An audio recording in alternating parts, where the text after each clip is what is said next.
चीनी की बीमारी जो हो जाती है तो पैनक्रियाज ही उसके लिए जिम्मेवार होता है।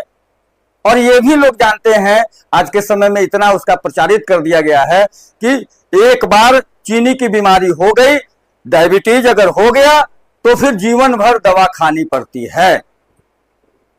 लेकिन एक्यूप्रेशर में डायबिटीज का 100% ट्रीटमेंट है। अब इस मैकेनिज्म को थोड़ा सा समझ लीजिए तो फिर बिल्कुल क्लियर हो जाएगा कि किस प्रकार होता है।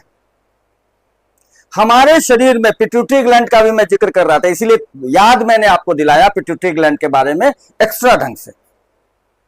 पिट्यूटरी ग्लैंड अगर ये चुट्टी काट रहा है तो मुझे पता चल रहा है पिट्यूटरी ग्लैंड के माध्यम से।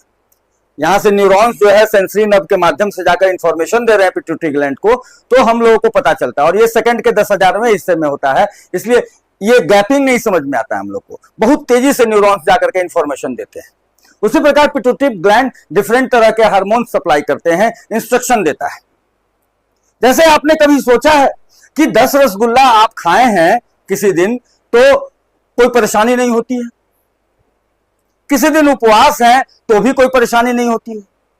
ऐसा इसलिए होता है कि ईश्वर ने हमारे शरीर के अंदर यह मैकेनिज्म जो बनाया है, उसमें यह बनाया है कि हमारे शरीर में किस पोषक तत्व की कितनी आवश्यकता है उतना स्टोर करके भी रखता है। अगर उपवास है तो लीवर स्टोर करके रखता है, उसके अलावा भी अन्य कई सारे ऑर्गन्स है जहां स्टोर होता है इन पोषक तत्वों का, स्टोर करके रखते हैं। ग्लूकोज स्टोर करके रखता है।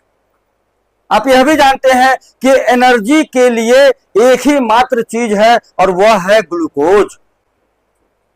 अगर आप थक करके आ रहे हैं और ग्लूकोज पी ले रहे हैं तो आपको एनर्जी मिल जा रही है। एनर्जी के लिए अति आवश्यक चीज है ग्लूकोज।